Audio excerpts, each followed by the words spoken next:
They called it the dumbest plan in Los Angeles. Release hundreds of eagles to deal with rats. And memes wrote themselves, but why did they do this? Rats. The alley you cut through. The bin you roll to the curb. The booth you avoid at dusk because something skitters. Los Angeles is dealing with an unwelcome title. It's been named the city with the biggest rat problem in America. That's the daily story. Gnawed bags, chewed wires, small fear with whiskers. Not loud, but just everywhere. So the fix began in the sky. Quiet. Careful. A shadow on the block before a headline on your phone. But if the problem lives on the ground, why start above it? Debt paid in feathers. Cities don't heal on wishful thinking. Schedules help. New bins help. But the bites keep appearing when nothing is watching. Los Angeles grew fast. Deliveries stacked. Dumpsters overflowed. Drains pulsed after rain. On paper, those were inspections and routes and tickets. At street level, they were invitations. Come closer, the waste whispered. Rats memorized our habits like a second clock. A predator is a summary of a food web. When the watcher is missing, the bold get bolder. The bill didn't show up in an envelope. It arrived as scratchings and drywall, a tripped breaker in a bakery, parents telling kids not to set snacks on playground rails. The absence of a watcher became normal. That was the dangerous part. We learned to live around it. We shifted deliveries, stored bread higher, bought traps, argued about poison. We called it the way the city is. That phrase is how surrender wears a badge. But a ledger can be rebalanced. You can pay what you owe to your own streets. Not with louder warnings, but with presence that makes boldness expensive. If you want the ground to behave, write the rule where rules start. Up there, the garbage past and the quiet permission. Trash out too early is a rat-calling card. For decades, the side story under every loading dock was simple. Food in the wrong hours, lids that didn't lock, alleys that stayed dark. That's not mess, that's permission. A city runs on rhythms, and we had trained a whiskered population to treat our negligence like a buffet with a standing reservation. You could stand on a curb and think you were seeing order. Blue bins lined up, a truck beeping backward, clipboards and checkboxes. Listen longer, and you'd hear what else was present. A ripple in the sack, a bold shape at noon, a route rehearsed to our routine urban problems hide in plain sight. Because we stop looking up. We argue on the ground about bait and glue while the sky remains empty, and emptiness is a kind of policy. Permission tastes like peanut oil along a delivery route and smells like last night's fries leaking into a storm drain. It looks like the 5-minute gap when a lid is ajar, because it's only a second. It sounds like a quiet tap in a wall no one wants to open. When permission settles in, it colonizes our expectations. We say, they're everywhere, and forget to ask why. Remove permission, add pressure. That's the equation. Without pressure, the neatest plan on paper is just paper. The throne left empty. Nature doesn't leave vacancies unfilled. If a raptor doesn't write the rule, rodents do. With few big silhouettes over the grid, rats rewrote rush hour, daylight dashes, sidewalk sprints, confidence at noon. They learned to cross open space like they owned it, because nothing above disagreed. A street is a script, and every character needs a counterpart. Cars need lanes, people need crosswalks, rodents need a reason to stay hidden. Remove the counterpart, and the scene plays wrong. Longer appearances, shorter retreats, bolder foraging routes, drawn like shortcuts across your shoes. Fix the rule up high, and the sentence on the ground can read correctly again.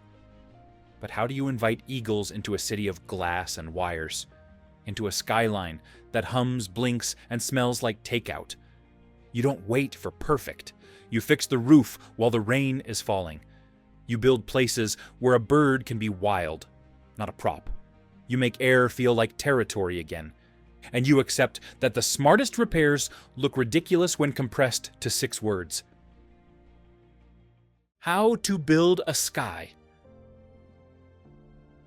The plan raised young birds to strength without teaching them to love us. Food arrived invisibly. Doors opened to thermals, not hallways. The first step into air wasn't a march, it was a choice. And choice is how wildness stays wild. Think of a wooden balcony above a buffet. For weeks, juveniles watched the city they'd govern. Wind through slats, litter lifting to map currents, gulls tracing the edges of heat. A skyline makes its own weather. Towers teach a bird to read it. You can't ask a raptor to patrol a block if it can't find the line where heat rises between asphalt and river. You don't train a guardian by waving. You let the air finish the lesson. In parallel, crews fixed attractants, locking lids, shifting schedules, lighting alleys. "We changed the sky" sounds poetic. It's also practical. Pressure from above means nothing if the ground is shouting an invitation. The message had to rhyme. Sky, occupied, ground, closed for boldness. That rhyme, repeated, is what a neighborhood begins to trust. Repeat, repeat again, repeat until repetition turns into population. That's how method becomes presence. That's how presence becomes habit, and habit is the ordinary form of safety. From gnawing to glances. The first drops sounded like wind. A wobble, a catch, a glide to a light pole above a strip mall. No ribbon cutting, no golden scissors, just a darker shape on the power line, changing the mood of a well-worn route. A lid rattled. A whisker tested air, a script changed one beat at a time. Glue boards thinned where pellets appeared. Not because speeches convinced the whiskered, but because risk relearned how to stand in the open. When a watcher takes a perch, the ground remembers a language it forgot. Wait. The difference between a dash at noon and a dash at midnight is the difference between a city that works around a problem and a city that solves one. Technicians tracked pings, river corridor, wholesale blocks, a reservoir edge. The work felt like carpentry after a storm. Brace this, patch that, leave when it can stand. It's not heroic to count shadows on a block at dusk. It's professional. When the silhouettes multiply, panic drains out of a neighborhood slowly, like water leaving a street after a clogged grate is cleared. One corridor calmed, then another. Disbelief lost its balance. A map began to shade in where a joke had been proof at last. A banded bird from the river tower showed up near the loading docks a month later. Another took a freeway verge no one predicted. One learned the late thermals over a reservoir and began a loop that made a rat's noon route feel like a dare. Complaints dipped where silhouettes grew routine. There is a specific silence to a block that feels watched. Fewer startled yelps, fewer broom handles banging lids, fewer phones out recording a tale that shouldn't be that bold at that hour. Presence. When a diagram on a whiteboard turns into talons, gripping a crossarm and a fresh pellet where glue boards used to crowd. That moment arrived without confetti. Just a line on a report and a shoulder that didn't realize it had been tight for a year. Proof in a city is never a single number. It's a handful that rhyme. Sanitation calls down. Power outages linked to gnawing down. School custodians reporting fewer sightings in the lunch hour. Grocery managers ordering fewer traps. That rhyme is the music of enough watchers overhead. When multiple corridors went quiet in the same season, whole neighborhoods dropped their shoulders an inch, not because magic happened, because method finally had momentum. The streets could hold their own again. And when streets hold their own, people stay out a little longer and believe a little more in the idea that care beats cynicism. If this surprised you, drop a comment. And while you're here, like and subscribe. Fix the sky, save the ground. When you change the sky, the ground responds. Not in metaphor, not in abstraction. In population counts, in paw prints, in weight on a scale. You can measure it. Fewer chew calls, cleaner lids, hot nights without tripped lines. Custodians who stopped seeing tails at noon. Parents sitting on benches without scanning the shrub line before they set down a juice box. It reads like poetry until you start adding up the hours not spent on the phone with a service line. Then it reads like money saved and nerves spared. Rats didn't need poison to move. They needed the correct pressure. With watchers overhead, runs got shorter. Daylight dashes fewer, boldness rarer. Blocks began to breathe again, not in metaphor, but in maintenance logs and quieter alleys. A city is a living thing that interprets signals. This signal was old as wind and honest as gravity. Predation is not punishment, it's punctuation. It makes sentences read correctly. It turns "every bin is a buffet" into "that gap is not worth it at noon." It teaches a population to schedule itself into shadows again, where it belongs in an ecosystem that includes us without centering our mistakes. You can't bait your way to balance. You can design toward it. The sky is design. It's zoning for behavior. The math behind the meme. Hundreds isn't one day. It's years, seasons, ridgelines, reservoirs, river bends. Votes for a future, cast bird by bird until the sky makes its own case.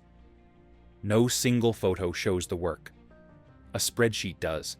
And a grandmother who notices that the alley behind her building is not the same character it used to be. In the story she tells her grandchild before bed. Hundreds, because a city is large and habits are larger. Hundreds, because the first presence teaches caution, and the next presence teaches that caution has a range, and the next makes boldness expensive enough to feel like a mistake hundreds, because you patch not a hole but a pattern. People said it was theatrical. They were half right. Theaters run on cues. We had been giving the wrong ones. The plan rewrote the cue sheet. Dark for permission, light for warning, quiet overhead for boldness, shadow overhead for restraint. Once the cues align, the actors take the stage differently. Even the ones with whiskers. The meme was brief. The math is durable. That's how you tell the difference between a stunt and a system. The hands behind the wings. Behind every dot on the map is a person who knows the rattle of a bin lid in crosswind. A person who can read a heat shimmer over asphalt. A person who has learned that moving slowly on a ladder is the fastest speed because it keeps trust intact. There is a driver who times a delivery past dawn to avoid a pattern that taught the wrong lesson. There is a climber who can look at a pole and see the safe route, and the foolish one, who knows a nest box must face a certain way or a thermal will bully it all afternoon. There is a veterinarian with a hand like a metronome for a chick's breathing, who can tell by the weight if a bird is more muscle than hope yet. There is a class on the boulevard cheering for a bird they only know from a camera.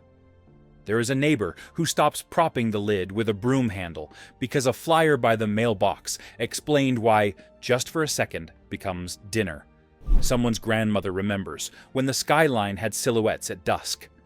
Someone's grandchild now knows that shape as a normal sight, not a miracle. Morning in the city starts like a machine waking. Compressors coughing, trucks turning, dogs pulling, crows debating. On a certain crossarm, a shape that once belonged only to postcards settles, like an old word remembered. The bird blinks into the heat. The block recalibrates. Hours pass that look like nothing to a casual glance, and everything to the lives involved. A rat tests daylight, misreads it, vanishes sooner. A worker opens a side door, doesn't flinch. A line supervisor notes no trip on the circuit. The sum of small normal things is called safety. The internet will ask for a dramatic clip. The work prefers a daily one, 30 seconds in which nothing happens that used to happen all the time. Myths, maps, and how a city learns to breathe again. Myths cling to any plan bold enough to actually work. The easiest way to defeat them isn't defensiveness, it's clarity. They dumped birds, people said, imagining crates, chaos, and a headline written in panic. But the truth is disappointingly methodical for anyone who loves drama. The birds were raised to strength, released with intention, and guided only long enough to ensure survival before being allowed to be wild on their own terms. The plan was never companionship. The plan was competence. A city cannot lease a predator. It can only host one, then learn to live in a world where it no longer occupies the top floor alone. It's a waste, others argued, usually from blocks that had forgotten the cost of gnawed wires, shuttered shops, closed playgrounds at dusk, and the slow embarrassment of a problem everyone pretended was normal. But repair is not wasted currency. It is restitution paid in public quiet. The same city that unintentionally subsidized the spread of rats now invested in their discouragement, and the result is visible in details no one used to celebrate. Bins that don't rustle at dusk, sidewalks without midnight movement at the edge of vision, cafeterias where the loudest thing at lunch is lunch itself. A practical apology doesn't sound like regret. It looks like measurable relief. They'll just move the problem, was the next rebuttal, born from the assumption that rats behave like weather. Unstoppable, uniform, inevitable. But pressure is directional. Behavior is elastic. When the queues stay tight, lids locked, alleys lit, waste timed instead of endless, skies occupied instead of vacant, the problem doesn't migrate. It reshapes fear. Applied evenly, doesn't create an escape route. It creates smaller footprints, shorter outings, and eventually fewer incentives to stay at all. The goal was never softness. The goal was accuracy. A city that enforces consequences doesn't need cruelty. It only needs consistency. What about the rest of the neighborhood ecosystem? Came next, delivered with genuine concern. A city is not a problem with a single villain. It's a network with overlapping contracts. When a strong aerial presence returns, routines adjust. Squirrels hesitate at crossings they once treated like highways. Pigeons renegotiate their safe hours. Even the stillness sounds different when it is chosen rather than imposed. But the intent was never to terrify the system into silence. It was to restore hierarchy. Not chaos, not stillness, but structure, pressure, not panic, influence, not annihilation. The kind of balance that doesn't look dramatic on camera, but feels unmistakable underfoot. Cities have anatomy if you learn how to look at them. Corridors are the veins, river edges, reservoir rims, freight-torn alleys, the invisible highways of wind flowing above freeways, and between buildings birds map them by instinct, long before humans notice them by consequence. When one of these corridors holds a pair, everything nearby inherits a new gravitational law. Rats don't rely on courage. They rely on openness. Corridors interrupt openness. They take long, safe routes and break them into fragments, turning what used to be casual into conditional. Bold becomes brief, brief becomes rare, rare becomes remembered instead of expected. Territories, too, are misunderstood. They are not borders drawn in chalk. They are repetitions visible enough to change behavior. A pair nesting above an industrial row doesn't punch a clock, doesn't file paperwork, doesn't demand compliance. It simply appears often enough that avoidance becomes instinct. Presence, when predictable, becomes a policy. We like to name these territories now, as if giving them labels helps us believe the story happened. But lived reality learned them faster than language ever could. There's no equation residents recite, no ecological chart mounted on a bus stop. People describe the transformation in sentences small enough to fit in a sigh. It's calmer now. And calm, after years of tension, is not the absence of something. It is the return of something long missing, a city that feels like it belongs to the awake again. Work that looks like waiting. There is a kind of labor that reads as inactivity to the untrained eye, standing off to the side and letting the right thing learn the place. It's hard on impatient hearts. It's beautiful on a map 5 months later. Waiting for a bird to decide is not the same as doing nothing. It's counting, logging, adjusting, stepping back again. It's swapping a bolt on a tower so a perch doesn't chatter in afternoon wind. It's changing a light angle so moth swarms don't rehearse the wrong choreography under a favored crossarm. It's calling a restaurant manager to thank them for keeping the gate shut, even when the lunch rush tried to pry it open with a trash bag and a shrug. Work that looks like waiting is also teaching. A flyer on a mailbox about timed exposure. A sign by a school gate that turns a child into a scientist. If you see this band color, tell us. The city becomes a distributed field team without realizing it. People think a big plan needs big gestures. The best plans need many small ones. Repeated.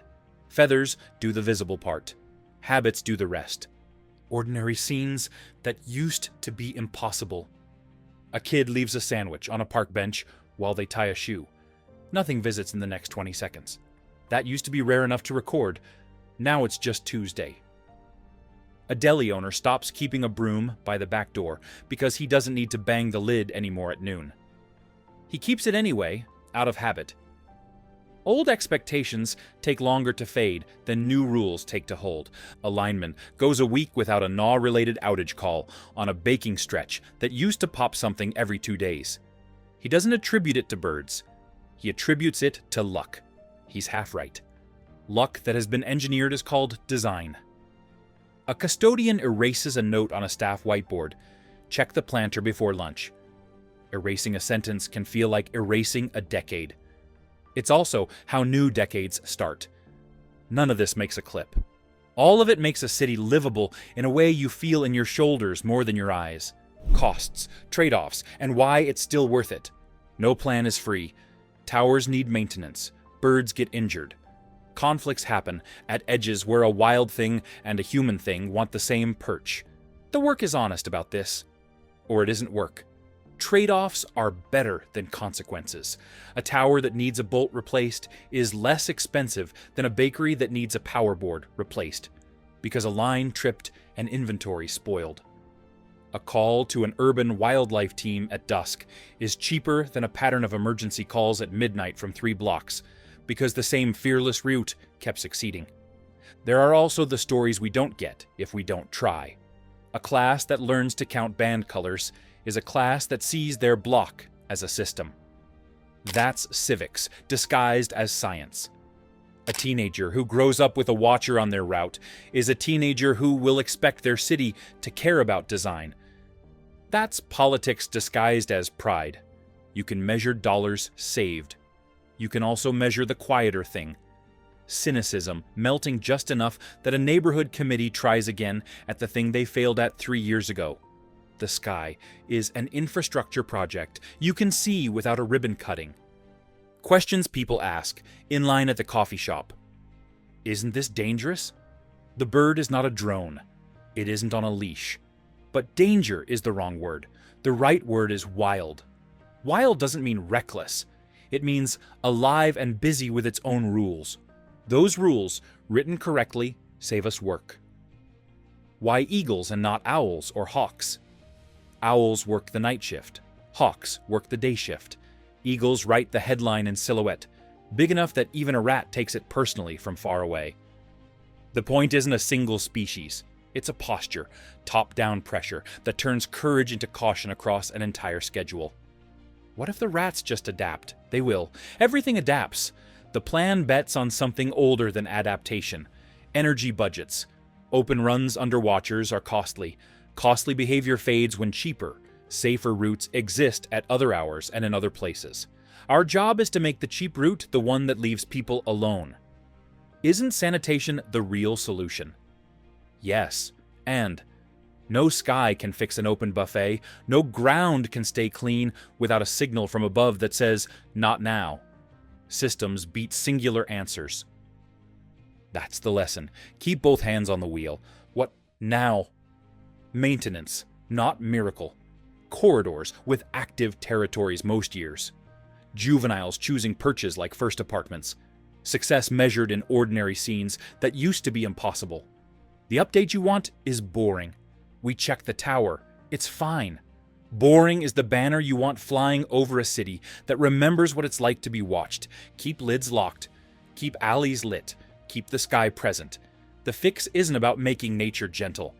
It's about making it accurate. Accuracy is less thrilling than crisis. That's why it wins. There will be setbacks. A storm will shear a limb that held a good perch. A young bird will misjudge a crosswind and need a rescue. A block will get sloppy after a festival weekend, and permission will sneak back in for a night. Setbacks are not verdicts. They are maintenance calls. A city that knows the difference is a city that stays okay. Look up, then forward. Responsibility is a grip.